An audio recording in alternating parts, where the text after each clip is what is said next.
আমার খুব জলদি আছে বৌমা, সেগুলি তাড়াতাড়ি করে ব্রেকফাস্ট করে দাও। একদম তাড়াতাড়ি হয়ে যাবে এই ব্রেকফাস্টটা, একদম কোনো টাইম লাগবে না, সঙ্গে সঙ্গে হয়ে যাবে। এই দেখো আমি ব্রেড কেটে নিয়েছি। এবারে এখানে আছে পেঁয়াজ, কুচনো পেঁয়াজ আছে, লঙ্কা আছে কুচনো, তাতে দিয়ে দিলাম পরিমাণ মতো নুন, একটু দিয়ে দিলাম হলুদ গুঁড়ো। ওইটা কার যেটা বালতিতে আছে।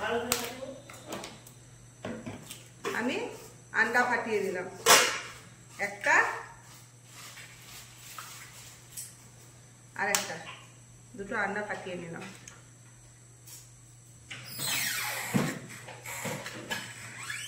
এবার এটা ভালো করে ফেটে দেবো। আন্ডা আমি ভালো করে ফাটিয়ে নিয়েছি। এবার দিয়ে দিলাম বাটার। বাটার দেওয়ার পরে দিয়ে দিলাম আন্ডাটা। বাটারটা যাতে পুড়ে না যায়, সঙ্গে সঙ্গে আন্ডাটা দিয়ে দিলাম। তারপর দুটো ব্রেড পরপর দিয়ে দিলাম। এটা সাদা তেল দিয়েও করা যায়, কিন্তু বাটার দিয়ে করলে তার টেস্ট আলাদা হয়। এটা পাঁশকুড়া থেকে আনা ব্রেড? হ্যাঁ, এটা পাঁশকুড়া গেছিলাম কালকে, সেখান থেকে এই ব্রেডটা আমার বাড়ির ঘরে পাওয়া যায় না।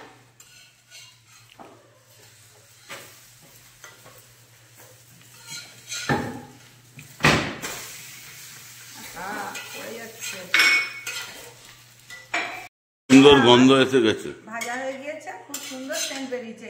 এটা বাটার দিয়ে ভাজা হয়েছে তো খুব সুন্দর সেন্ট বেরিয়েছে। এবার আর একটু বাটার দিয়ে দিলাম, বাকি আন্ডাটা দিয়ে দিলাম।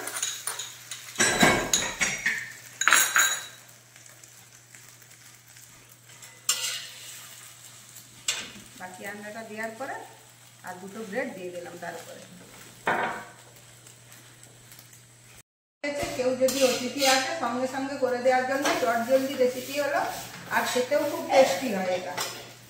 এবারে এটাকে নামিয়ে নেব। রেডি হয়ে গেছে ব্রেড টোস্ট। ছানা পোড়া দিয়ে ব্রেড টোস্ট। ছানা পোড়া লাগবে, কি সুন্দর হয়েছে। বাটার দিয়ে করবার জন্য না আরো সুন্দর টেস্ট হয়েছে। এটা যদি সাদা তেলে হয় তাহলে টেস্টটা এতটা বেশি ভালো হয়। থেকে ছানা পোড়া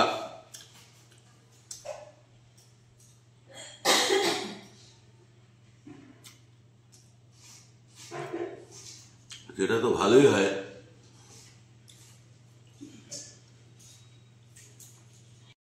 ছানা পোড়া আনা সেটা তো ভালো হয়। ওই ভুবনেশ্বর থেকে আসতে রাস্তায় ছানা পোড়াটা খুব ভালো হয়, সেটা এনে পাঁশকুড়ার রুটি ভালোই খাওয়ার হয়ে গেল।